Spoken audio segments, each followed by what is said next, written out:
It's 8 o'clock on a Thursday, no, 10 o'clock, 10:30 on a Thursday night. My name's David Dimbleby.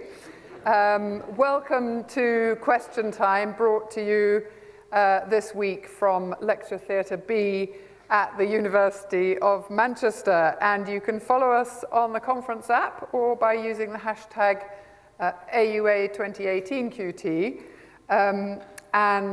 This is your opportunity to round up all your thoughts on Brexit and other things going on in higher education after 2 days at your conference, plus a bit of disco dancing I noticed going on last night.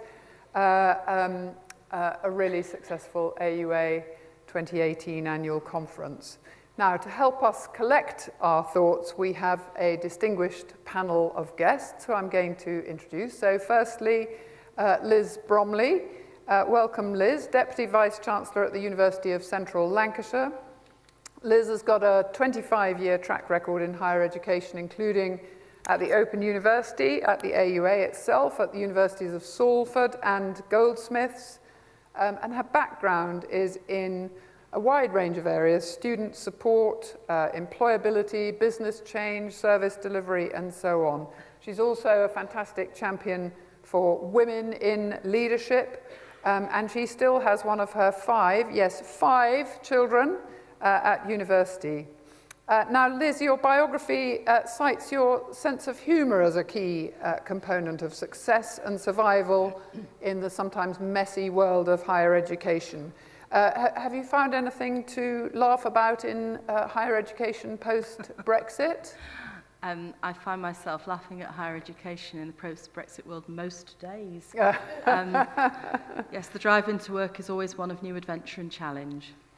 A good answer. Now, can I also introduce Mohammed Hassan, who likes to be known as Hassan. I was privileged to sit next to him at dinner last night. He is in his final undergraduate year at the University of York, studying law. This year, he's also International Students Officer at the Student Union, and he's also Media Officer for the Federation of Student Islamic Societies. Hassan, I gather you're currently writing a book about football.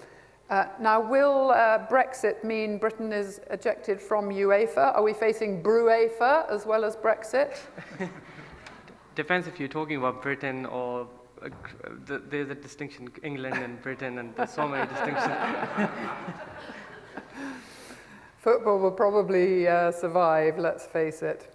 Then I'd also like to introduce Kevin Van Courter, who is the Senior Higher Education Advisor at the British Council, where he leads their work on internationalisation of higher education in the UK and overseas. He's a specialist in transnational education partnerships and in student mobility, and has authored several research papers on those subjects. Kevin, presumably Brexit presages a more important role for the British Council than ever, although probably not in Russia this time.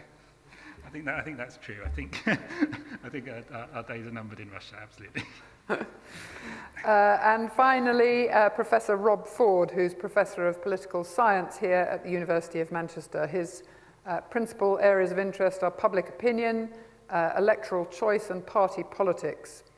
His book about UKIP, Revolt on the Right, was named Political Book of the Year in 2015. Now, on his Twitter profile, Rob quotes Swift, saying, "It is the folly of too many to mistake the echo of a London coffee house for the voice of a kingdom." So, Rob, my question is, do you see UK higher education as an echo chamber in the same way as Swift's London coffee houses? Well, I think that one thing they have in common is that people have an awful lot of opinions in both and are quite happy to share them. And I do think that it is important to get out of the coffee house sometimes and see what opinion is like more broadly as well. Fantastic. Get out of the coffee houses. Ladies and gentlemen, please welcome your panel.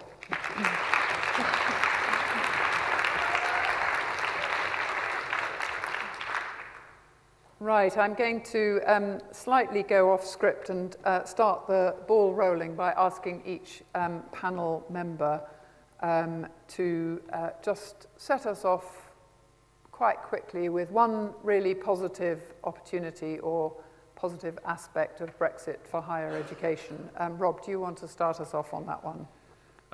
Okay. Well, I think one opportunity potentially presented by Brexit, which is somewhat underreported at the moment, is that attitudes towards immigration in Britain have become quite substantially more positive in the wake of the Brexit vote. People are less worried about immigration levels. They don't consider it as important a political problem. They're more positive about the political and cultural contributions of migrants. And all of that, I think, is potentially a very positive opportunity for an HE sector in Britain that is where foreign students are a very important part of what we do. Because prior to Brexit, there was a lot of pressure on students and student migration, and a lot of concern, I think, that that would be regulated more heavily. I think that's much less likely now, given that that pressure has come off quite a lot. Fantastic. And Hassan, a positive aspect of Brexit? I think we're talking about this question right now, thinking that all is lost, but probably all is not lost yet, because UK can still adopt the Swiss model and be still part of the different privileges that come by being in the EU. But regardless, to answer the question, I think we can use this opportunity to establish relations with the countries that I as an international students officer, I've loved my time in the university, speaking to so many people from different countries that you don't usually get to speak to. I think we can increase the diversity within the universities further. Fantastic. Kevin? Yeah, for me, I think there's an opportunity for increased global partnerships and collaborations with some partners which maybe we haven't had those in some regions around the world. I mean, potentially, the higher education sector could be at the centre of new free trade negotiations around developing opportunities and partnerships. I think that is an opportunity. Fantastic. And Liz, something positive? Well, I think as soon as it becomes more difficult to attract students, because the EU students will obviously go out of that easy to attract zone, it sharpens our focus and makes us think about what we're actually offering and what value we have in the UK to make our higher education offer attractive to European students and those more globally focused. I think it also gives us the opportunity to celebrate Trump as the American president, because for the first time American students are seriously looking at UK higher education as a viable option. So all hear it for the president. Thank you. Fantastic. Now, how many people here watch Question Time on a Thursday night? Okay, so you know the format. So feel free to applaud the speakers if you like what they're saying. Can I just have a little show of hands of people who might be thinking about asking a question from the floor, because we haven't got that many on the iPad. So a couple of people who might be thinking about that. Yeah, 1, 2, 3, 4. Okay, we've got plenty. Right. In that case, I'm going to start with a question from the audience, from the colleague in the middle there. Richard will sprint up the aisles. Right, and just say who you are and where you're from. Thank you. Hello, I'm Joanne Payne. I'm from the University of Southampton. My question is to Hassan in the first place, but would like to move on to the other panellists. I wonder what your opinion would be of what understanding do higher education institutions have of the concerns or requirements of international students, and how have they engaged with students to identify these? I think Excellent question. Right, Hassan. I think it might vary from institution to institution. I can talk about my institution and some other institutions. It's quite unfortunate that there was very little concern before there was a talk of Brexit. Like in our university, international committee was established in 2015 because they could see a Brexit vote coming in 2016. There was international strategy before, but there wasn't any committee that looked into the concerns of the international students. This year we have established International Students Network that works for representing international students. So whereby we get the chance to meet the Deputy Vice Chancellor 3 times a year.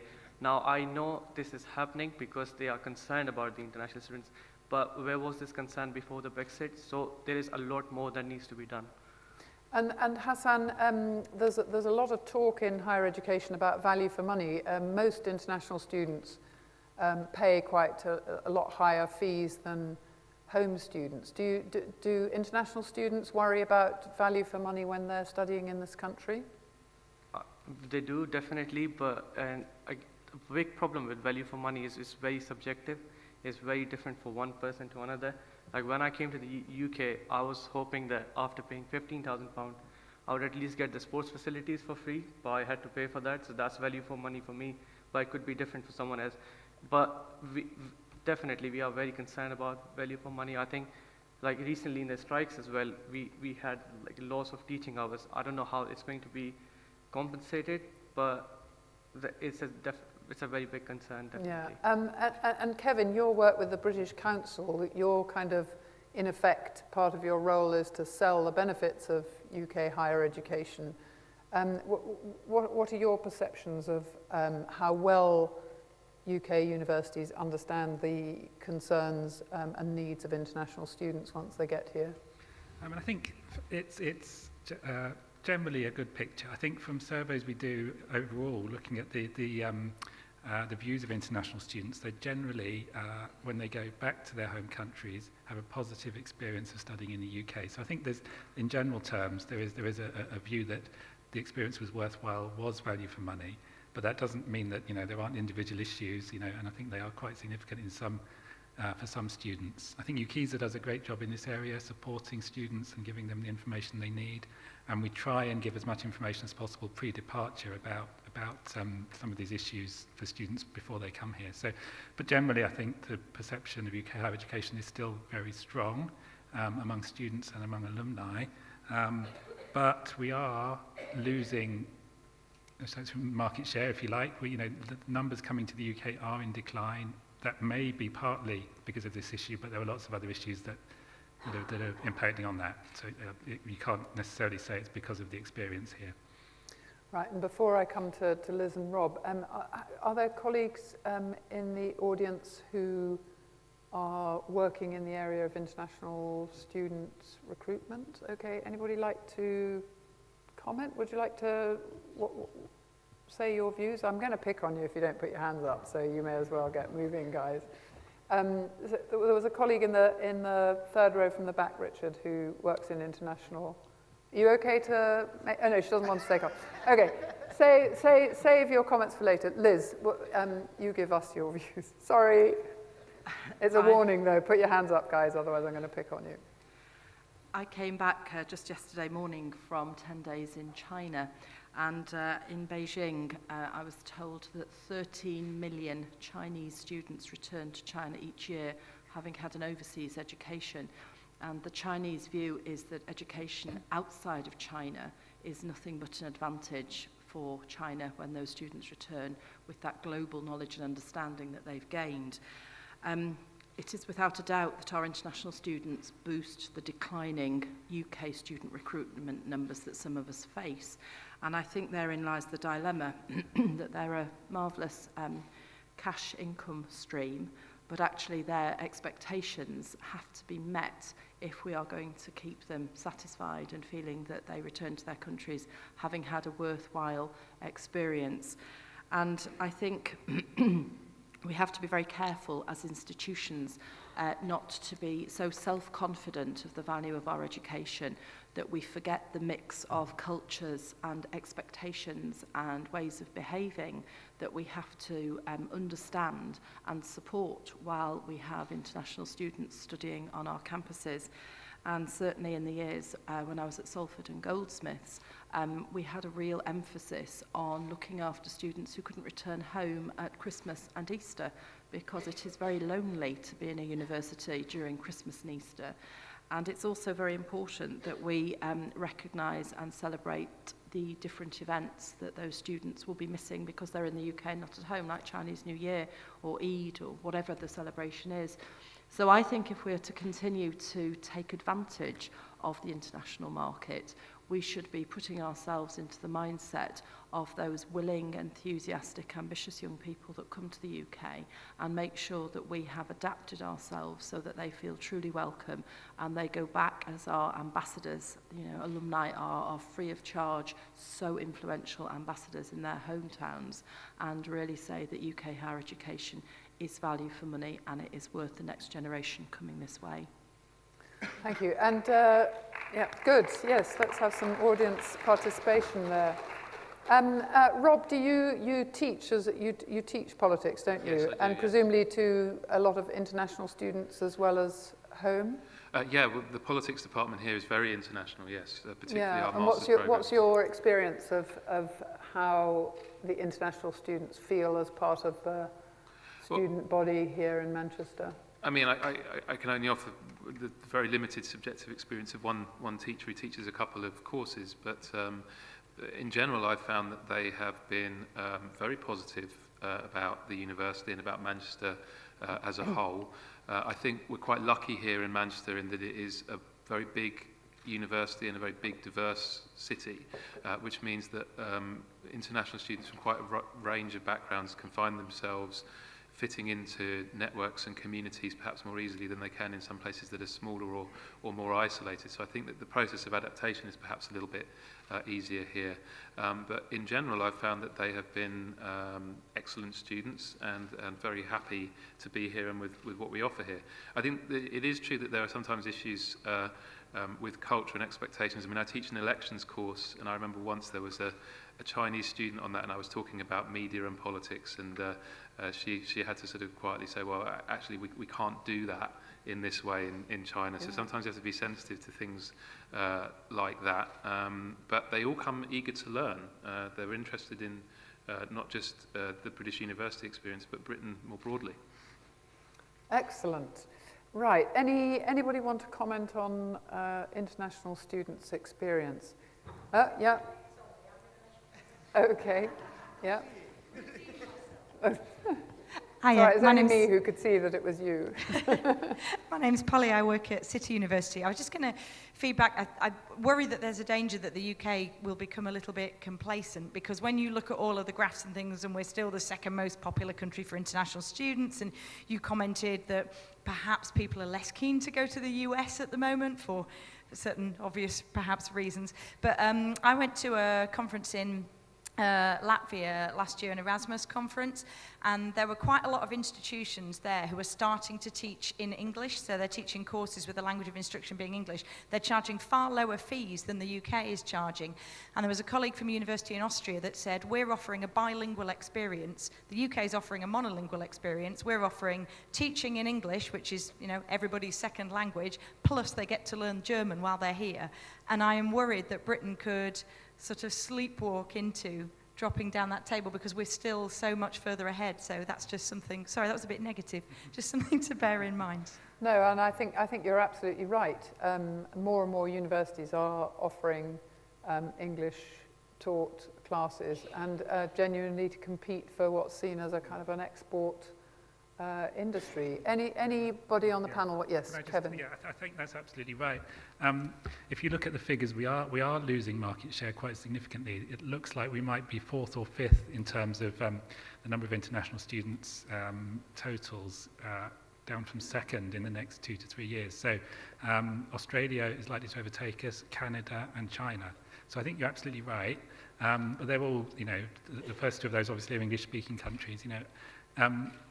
I think every European country offers programs in English, at least, you know, a few at postgraduate level, and that is a trend we're seeing. So, you know, we do have to be careful. I think, in particular, there's the main reason students choose the UK actually is quality. That's always top when you ask students, when you do surveys of prospective students, they always rate the UK very high in terms of quality, but there are barriers, and I don't think, actually, that it's the experience that's the biggest barrier. I think the biggest barrier is visas, and something we might come on to. But and that means that students are looking for alternatives, and that's borne out in the figures. So I think you're absolutely right. We shouldn't be complacent. Right. Anybody else want to come in? Rob? Yeah. Yeah, well, actually following nicely on from that point, one thing I would say about international students is just as international students are very positive about Britain, the British public is actually very positive about international students. And I think one of the very disheartening features of the past 10 years has been a government that lumps international students in with the rest of migration as if it's all one issue. That's never been how the public have regarded it. The public have always been positive about international students. And I think it would be really good for the higher education sector as a whole to send a very clear message that this is not something the public want, it's damaging to our sector, and really what we should be doing in a competitive market is being more supportive of international students, more supportive in terms of visas, and more supportive in terms of post-study work options, and that it is absolutely nonsensical for government policymakers to be claiming that restrictive policies in these areas are what the public wants, because there's plenty of evidence to show that that's just not true. Excellent. And we've got somebody coming in with a comment at the back there. Go ahead, just say who you I are. just agree with what Paul said, because my daughter's currently in her third year at university, but two of her friends from college both chose to go to Europe, one to Maastricht and one to another university, because the fees were half the price and the course was in English. I completely agree with what she was definitely saying. a threat. And sorry. The second part really was just that was just a comment, just a question really. You're talking about the numbers of students that are going back to China, having had an international education in the UK, America, Australia. Do you think within our lifetime we'll see China as a net importer of students rather than an exporter of students? Okay, I'm just gonna hold that thought because we've got somebody else just coming in on the conversation. Hiya, sorry, Millie Beach, University of Cambridge / Nottingham / Ambitious Futures grad scheme. As some of the panel may know, international students' challenges are very close to my heart. And for me, I come from a students' union background, and that is based around the fact that it is very rare to hear the word international student without it being followed up by fee. In numerous settings. And I guess my question is, how can we hope to tackle that, and how can we ensure that international students feel more than a cash cow, because they give so much to our institutions, and I think it's a really important dynamic to consider. Okay, really important, a couple of points there which I'm going to move on from, but we can come back to them if we have time. The idea that China might end up being a net importer of students, and are international students seen as cash cows. But that was an interesting conversation about international students in the UK. Do we have the person in the audience who put the question on the tab about tabloid newspaper readers? Okay, could we have a mic? Are you happy to ask the question? Yeah.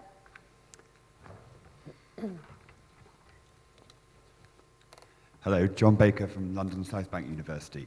The question I was wondering was, if we've had such a year of negative stories in the tabloids, so as universities, if we want to try and counter that and reaching tabloid readers with a positive message without trying to get something in the tabloids, what ideas have you got as to how we could best go about doing that? Okay, so this is a really interesting question after we've had, it's probably pretty much a year now, isn't it, of just battering negative stories about higher education, about Vice-Chancellor pay. We've had the strikes, we've had freedom of speech, we've had value for money, etc., etc. So Rob, this is fairly squarely in your territory, in the way that public messaging and politics interact.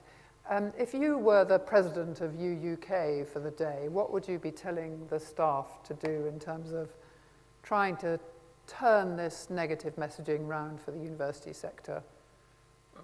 I think if I was president of UUK right now, I'd be starting by saying a lot of very apologetic things to staff about what's just been happening with regards to strike. But that's not the question on the table. I appreciate that, but sorry, I can't imagining what it would be like if I was.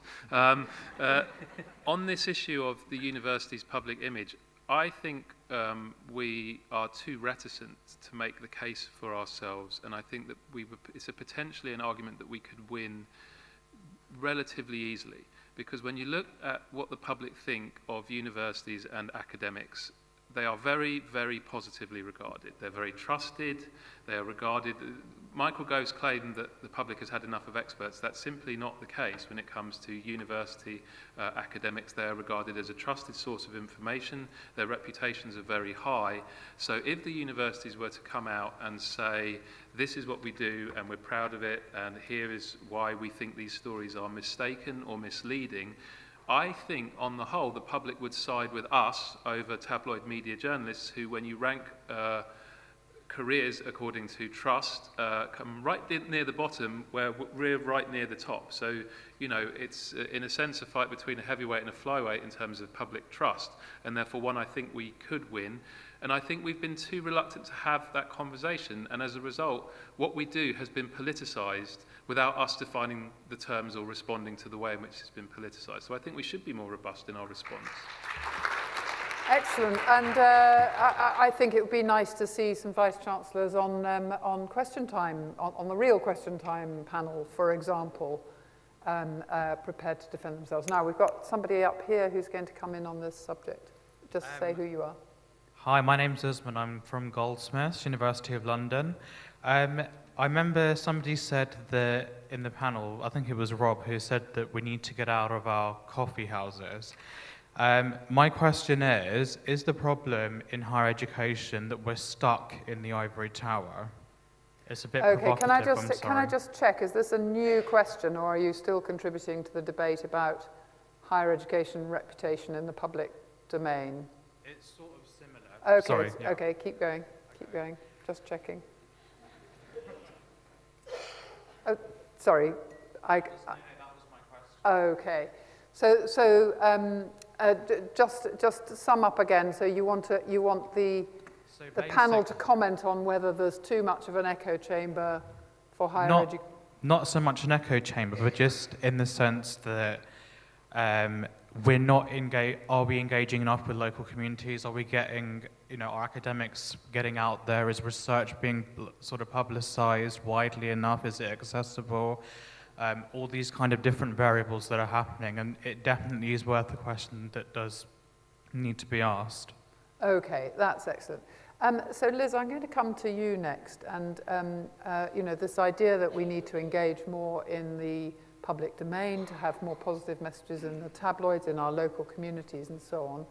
One of the things I've considered is that the general public think that universities are about students. Their kids go to university, or their kids' kids go to university, or their friends' kids go to university.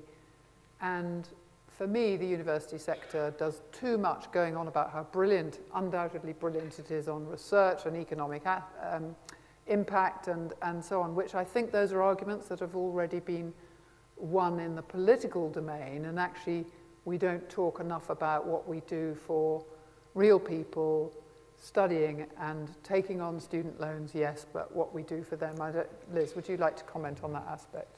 Yes, and if you're from Goldsmiths, you'll recall what happened probably three years ago, I would say, when Goldsmiths provided the facilities for the campaign to save the Lewisham Hospital.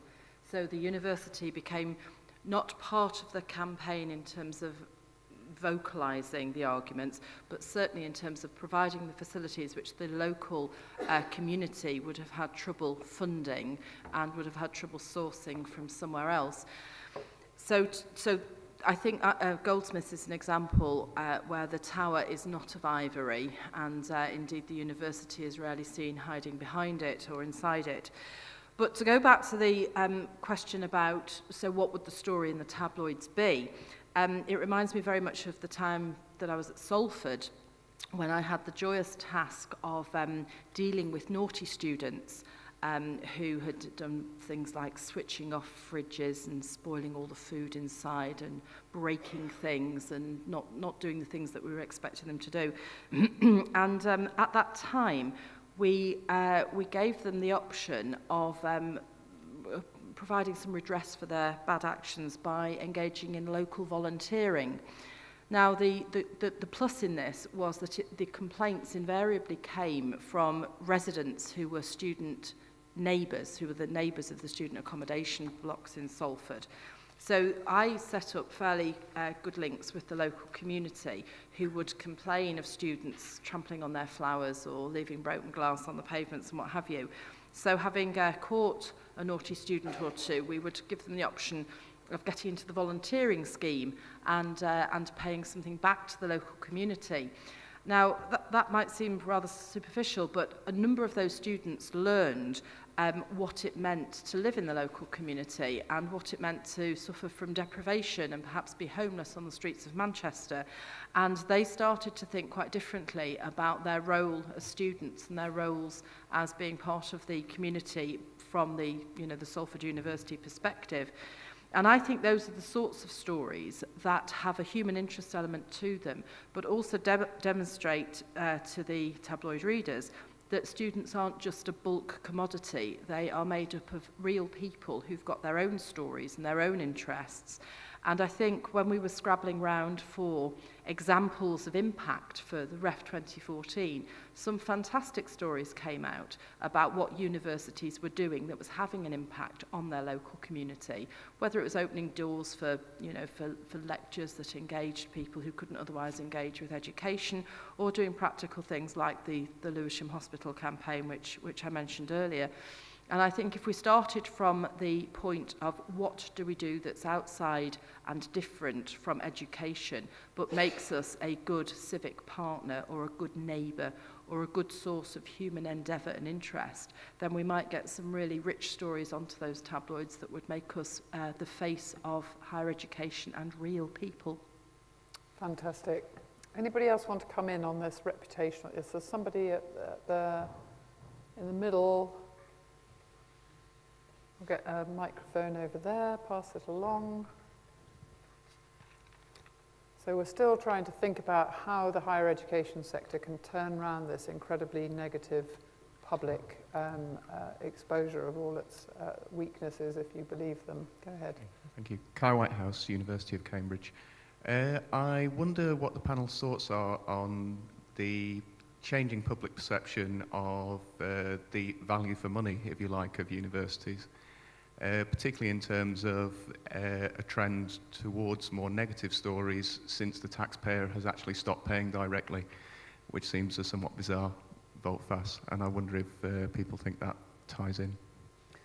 Okay, let's look at the issue of reputation as seen through the lens of value for money. Who'd like to, Hassan, would you like to comment on that? You, from your student union, how are your colleagues feeling about value for money? So we had a survey on value for money recently, and we were quite surprised. Surprised or not surprised, because the answers were again very different for each person, and I'm not sure really like what to answer here, because it's very subjective. Again, I don't know. And do you sometimes think that current students might not have a very good view of whether they have value for money? You know, some of us in our later years and later careers might have a better view of how our time at university set us up for success in the future. That's true. Yeah. So opinion differs from postgraduate to undergraduate and from different. Like there was a plenary early in the morning, and then the same question was raised. And in the recent survey in Scotland, where there is no fees, 70% students are still worried about the value for money. So, I mean, what is value for money really? So it differs from one person. Well, and that's a really, really good question. And I was reading something today about people saying actually you need not just value for money in graduate pay terms, but you need to understand social value for money as well. Rob, did you want to come in on this value for money question? Yeah, I mean, I've looked at this issue in the public opinion data before, and the first thing to note is that in general I think people are relatively accepting of the idea that a university degree is a pretty resource-intensive thing to do, and that therefore the sticker price for it is likely to be quite high. They're aware that it's quite high elsewhere, where it's not taxpayer funded, like in the US private universities and so on. So they don't regard, I think, our degrees as being expensive or exorbitantly expensive. Much of the debate in public opinion seems to be about who should pay, not about how much it costs. So there is an awful lot of disagreement about who exactly should be putting the money up. Should it be the student? Should it be the general taxpayer? What should be the terms on which you receive loans and repay them and so on? But on the issue that sometimes the tabloids grab hold of, and occasionally politicians as well, of these degrees are, not worth the paper they're written on, they're not value for money. There's really no evidence to suggest that that opinion has broad public support, and indeed we can see it also in the behaviour of prospective students themselves, in that the share of cohorts going to university remains very, very strong, and when they are surveyed they say this is because a university degree is an important route to the kind of careers we want to do. So I think in those regards it's really much more a question of who pays still at the moment rather than whether they're paying too much. And do you think it's an issue that, I sometimes wish that whoever it was who coined the phrase tuition fees had instead thought of it as university fees, because, and it's come up, hasn't it, with the strikes and so on, people literally taking, the number of contact hours, £9,000 divided by a number of contact hours, and then thinking about that as all they're paying for, and the concept actually of university fees might help people to understand that broader view. Liz, do you want to come in on that? Yes, I think that's exactly right. That and I know that you'll have all heard this before, but I might as well say it is like joining a gym. You pay for the university experience, which is in part teaching and learning, and is in part being part of the university community with all of the opportunities available. If you choose to engage in it, then you will get value for money. If you choose to participate and make friends and do the extracurricular activities as well as engaging in the learning and the learning opportunities that a university provides, then you will get value for money, because I don't think there's a British university going that does not seek to give a good student experience and a good learning experience. So I think better clarification of the whole infrastructure of the university and how student fees are spent is actually quite important, and the more universities can get into the notion of transparently accounting for how it spends fees, then the better we would be. And certainly I don't think there is a broad understanding that fee income over £6,000 has to be spent by being reinvested in student experience, student bursaries, student support for disadvantaged entrants. And I think we should be a lot bolder in explaining that it's not about tuition, it's not about contact hours, it's about that whole experience. And you join a gym, you're not going to be guaranteed to lose 3 stone, if only we could. But if you join a gym and go to the classes and pitch up and really engage, then chances are more likely that you will, and you'll feel it's been a good experience. So has anybody in the audience got experience or currently working on how to communicate value for money, or where your fees go to, something like that, amongst your students? Anybody actually doing that work? Anybody conscious in their university that it's happening?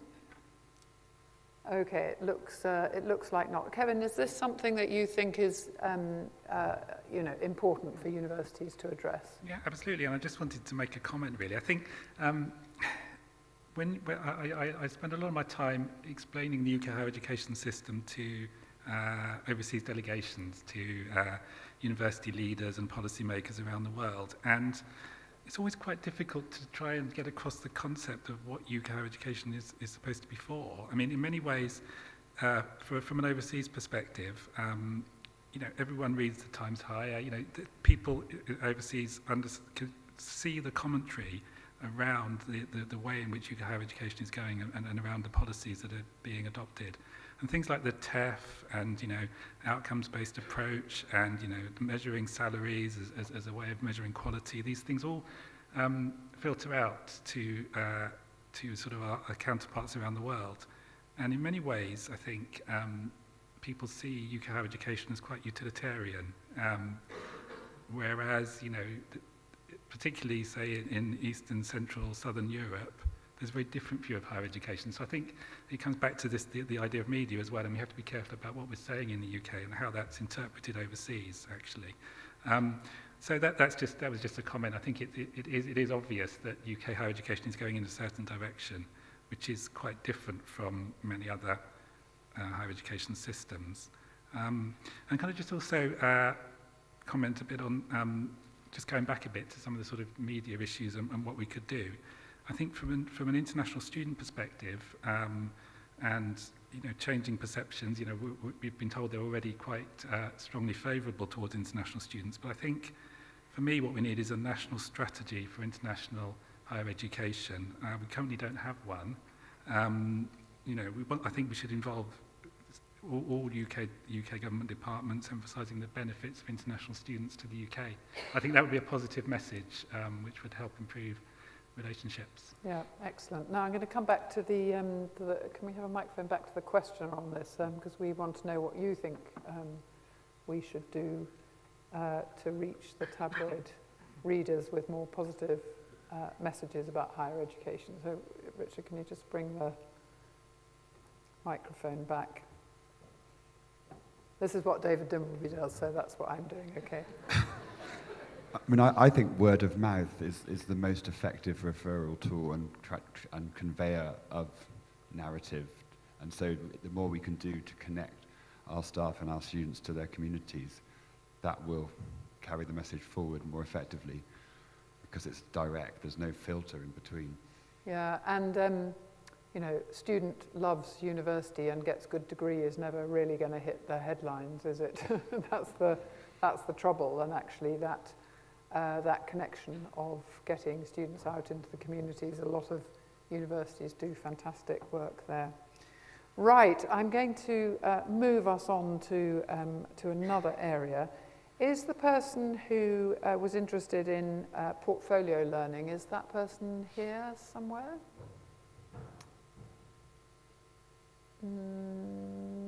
No, or not owning up to it, okay. So this is a question that's been posed. Should the sector do more to encourage portfolio learning and inter-institution transfer when this involves encouraging students to take their fees elsewhere? So this is something about credit accumulation, credit transfer, more modular learning, perhaps seeing students sign up for module by module or year by year, and perhaps not necessarily committing to the traditional 3-year degree in one fell swoop. Who'd like to have a go at this one? Hassan, do you see a future for a more flexible approach to getting a degree?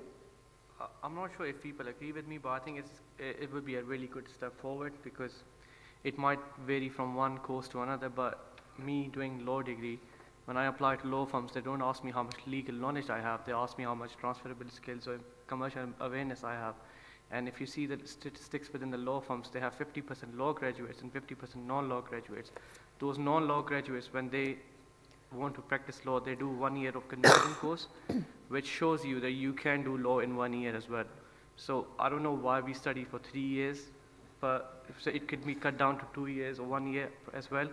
And it's not a good comparison. Or US has 4 years courses, we have 3 years courses. No, if it can be taught in 1 year, 2 years, why not? And like in back home, like we don't have as many holidays. So when I was speaking to my dad in my first year, so in the Easter holidays, he was saying, "Oh, you had a month holiday in Christmas. Why do you have another month holiday?" Essentially, we only study for probably 25 weeks in a year of 52 weeks. You're spending more time on the holidays than on basically studying. So I think modular learning or cutting down the courses time, that would be a really good step forward. So would you have signed up for an accelerated 2-year degree if you could have done it that way? I would have, yes. Yeah, it will help in the Brexit as well. Like if fees and the visa are the big issues for the international students, then knowing then you will only have to pay 2 years fees for a similar 3-year course, why wouldn't people come then? Fantastic. Rob, what's your view about more flexible and credit accumulation and transfer? Well, from the perspective of a teaching and research active academic, this is a very difficult balancing act, and I don't think those of us in that position, like me, have necessarily communicated that well enough to, for example, students. So our contracts mean that we're supposed to spend a certain percentage of our time teaching and a certain percentage of our time on research. The thinking being that it is better to teach students when you're research active, so that then you have people who are close to the process of research.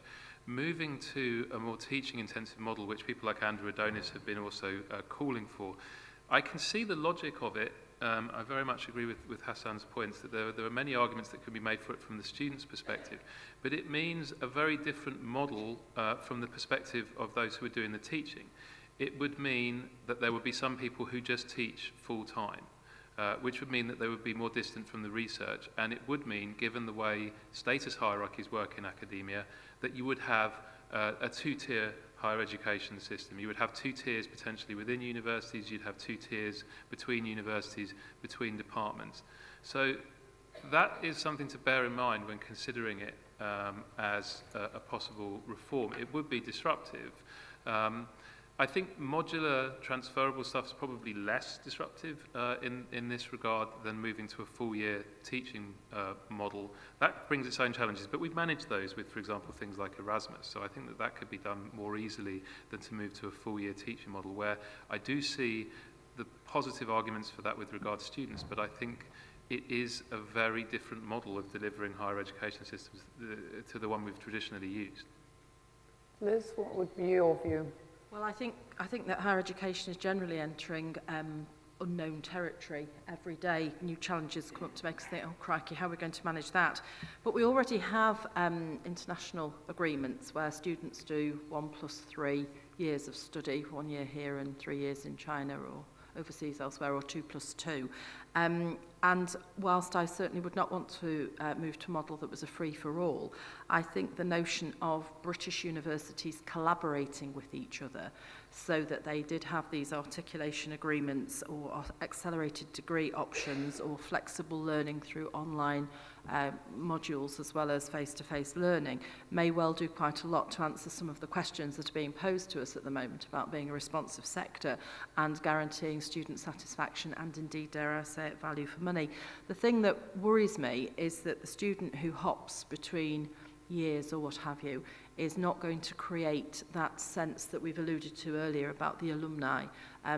You make friends for life at university because you live intensively with people for 3 or 4 years of study, and moving to a modular option may well be better or more satisfying in the moment, but it will take away a great component of higher education, taking your degree and building up that experience, those memories, those friendships, those networks that carry you on. I mean, 35 plus years on from my experience of university, I am still in touch with half a dozen people who I class as my closest friends, and I wouldn't have had that if I'd hopped and skipped between modules and years. Okay, but there's no, that'll be good for some people who want something more flexible. We're not saying everything has to change that way. Kevin, do you have a view on this topic? Yeah, and if I can take Anybody signalling from the audience as well, wanting to come in on this? Right, Kevin. Yeah, I just was going to take a sort of slightly different perspective in terms of international mobility, because I think the way in which UK higher education is delivered internationally is quite flexible already. So there were lots, as you said, a lot of movement of students who do, a part of their program in their home country, part in the UK. There's a huge flow of students from China, for example, who are studying an HND equivalent qualification in China, then coming here for 1 year. So it's only 1 year's UK fees to get their degree. So I think that kind of flexible delivery is happening in the international markets around the world. I think we also need to think about mobility of UK students, giving them more opportunities to study overseas, and that could be through, and a lot of the time academic recognition is an issue, so potentially bilateral agreements with countries to support this type of mobility so UK students can do modules or parts of their courses in other countries outside of Europe, post-Brexit potentially. So I think, there are, particularly internationally, that there is quite a lot of flexibility. And a large number of international students are accessing UK higher education through these non-traditional routes now. Yeah, it sometimes seems to me that the higher education sector finds it quite difficult to change quickly. So I think some of these ideas are kind of bubbling away, but they're just going to take years to happen. And if we're not careful, you know, somebody mentioned complacency and so on, we're just going to get out-marketed by others. Now, I think we've got time for one more topic and round of comments and questions. Is the person here who posed a question about widening participation paradox, is that person here? Okay, before I take it from the panel, is there anybody who's got a burning question they'd like to us to discuss? Okay, we've got, let's just hear what your questions are and then we'll have a vote on which we take as our last round of questions. No offence. Okay, your question. There's actually one final comment on the previous topic, so I'm not sure if you want to. Yeah. Just a comment.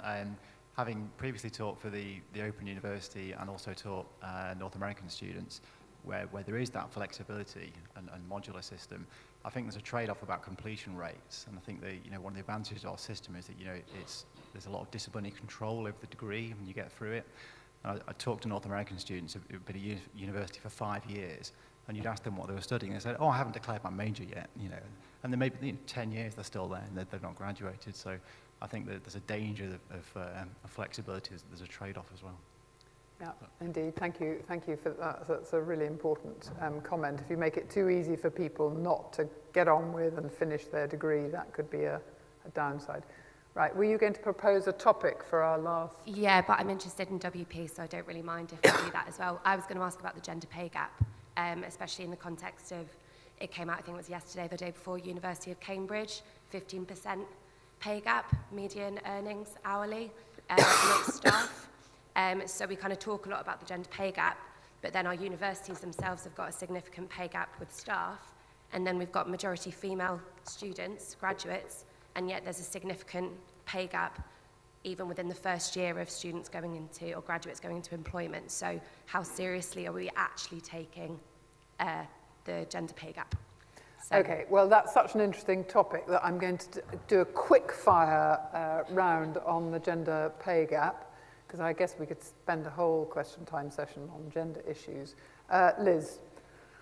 My experience is that the pay gap between people doing jobs of similar status is usually covered by the HERA framework or whichever framework your university has. What's far more concerning for me is the fact that the majority of the most highly paid are men. And I think the sooner we address that issue so that the more senior roles in universities have a far more equal balance to them, then I think the gender pay gap issue will follow and will be sorted out more easily. And then I think we'll start to see real levelling out. In terms of hourly paid staff and the lower grades of staff, I think where we have people on casual contracts, it's imperative that people get equal pay. And as universities, we should be at the forefront of making that happen, because that really is underpinned by all of the things we're supposed to believe in.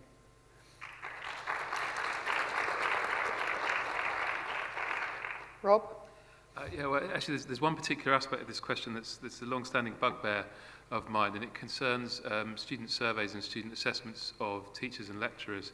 There is now a growing body of research that shows two things. Firstly, that those kind of student assessments, particularly when they're poorly designed and not well implemented, don't predict student learning outcomes in any meaningful sense.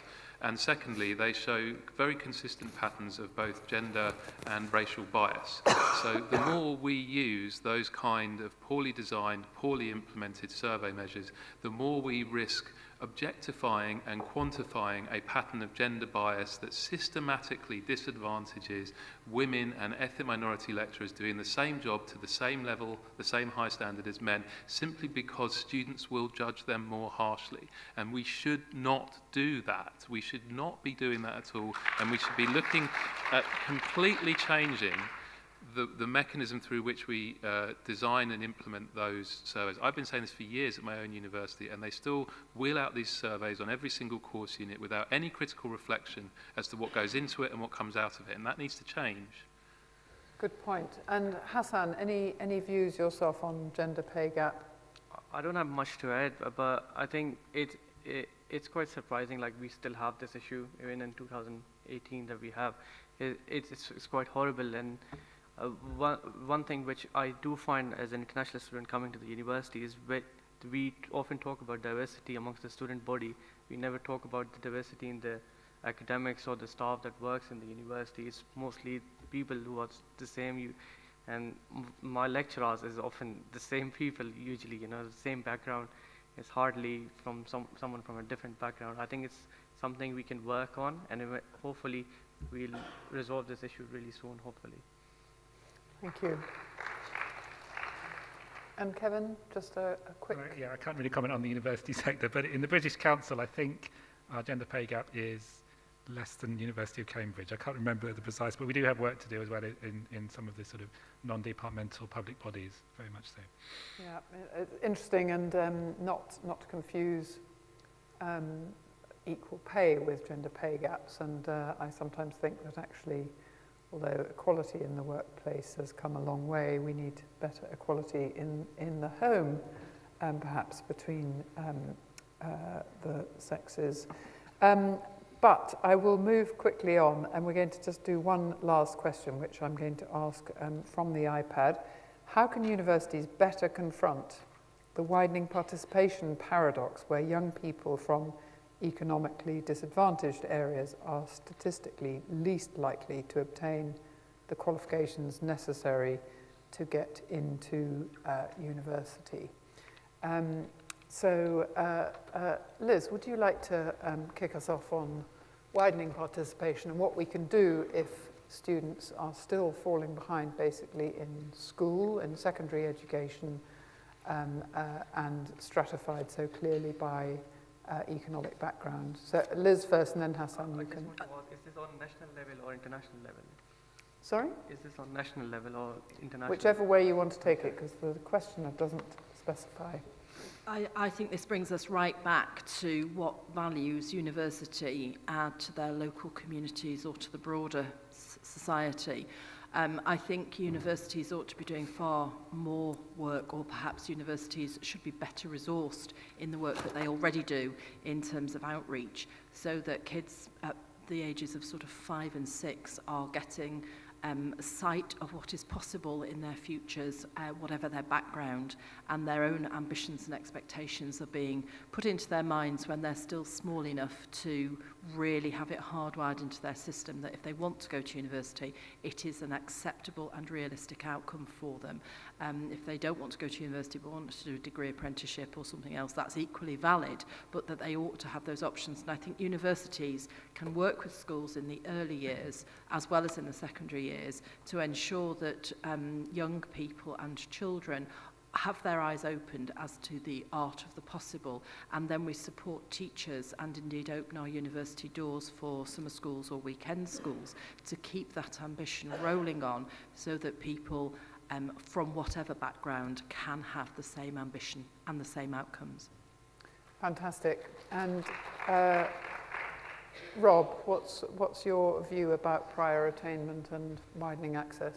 Well, I agree very much with what's just been said. I mean, I think for one thing we could do a lot more on outreach. I think it's also important for the universities to consider how one contextualizes grades. So I think there's still a tendency to view grades in isolation and not think about the kind of background somebody has come from and how that affects their relative performance. And an A from a very deprived school is a different thing to an A coming from Eton College or Westminster College and so on. The other thing I think that's important to do is when we debate university finance, which we touched upon earlier, is to be sensitive to the aspects of university finance that are most problematic for people coming from traditionally underprivileged, underrepresented backgrounds? Is it really about the fee level that they repay afterwards in tax, or is it about the ability to maintain themselves while they are there? I've been quite disheartened, in fact, by the degree to which the fee debate has been dominated by the sticker price fee and far too little discussion of maintenance grants, the terms of maintenance loans and so on. The simplest way to get more people from poorer backgrounds into higher education is to say to them, you're going to be able to live on a maintenance grant while you're here. So I think that would be, a good place to start. Fantastic. Hassan, from an international or a national point of view. So I think it's quite unfortunate that Brexit took place, but if it's definitely going forward, then you will have more money coming in from the international students, which can be further utilized in the outreach programs. And I know my university spends quite a few millions in the outreach programs, and I've met some students who came to the university just because university reached out to them, which is quite nice. But obviously there's a lot more that we can do. And I think a very important factor here is the student satisfaction as well. If your graduates are really happy graduating from this university, they'll go back and spread the word for you. So I think that's really important as well. Thank you. And Kevin? Okay, so I'll take just an international perspective on this. I think partnerships and transnational education can meet widening participation agendas. We can increase access to international higher education experience for more students by taking the qualifications to them. So I think that is, in some ways, quite a significant way of giving more people access to UK higher education. This is for international students. I think there are quite a lot of students in countries who can't access the UK, but if we take the higher education to them through branch campuses and partnerships, that's a way of giving access to them to an international experience. And I think also increasing opportunities for underprivileged UK students to have study abroad opportunities is really important as well. It does increase, it improves outcomes. There's been surveys which suggest it does improve outcomes. So I think we need to look at how we can give more opportunities for an international experience to those students as well. Well, thank you very much. Now, unfortunately, we are running out of time. I was hoping I might, somebody has put in, the traditional last question, which was, if a leprechaun offered you 3 wishes for the future, what would you say? But we haven't got time to do that. So I'm going to ask you for a 1-word answer. If you could choose again and start again, what course would you study at university today? Mine, by the way, is urban planning. Liz? I did English language and literature. I think upon reflection, I might have gone for international politics. Okay, and Rob? I'm glad to hear that. Well, I did politics, philosophy and economics, so sorry, I'm one of the evil people who run the world or something like that. But if I was to go back, I would probably do something that had more statistics in it, because I use them all the time, and I'm a bit worried I don't fully understand them. Whoa, okay. Hassan, I know you're doing law at the moment. Would you perhaps have chosen something else and done a conversion course instead? Yeah, if I knew I could practice law without doing law, I would have chosen PPE as well. I think everybody is flattering Rob here. And Kevin, what would your... Well, I studied international relations. I think I'd probably do something like archaeology or philosophy, something a bit more less practical. Fantastic. Ladies and gentlemen, I think we've had a brilliant conversation. We've covered a wide range of topics. We've covered international students. We've covered our reputation in the press. We've covered value for money, credit transfer, the gender pay gap, widening participation, and what we'd all love to study if we had our time again. Could you join me in thanking our panel?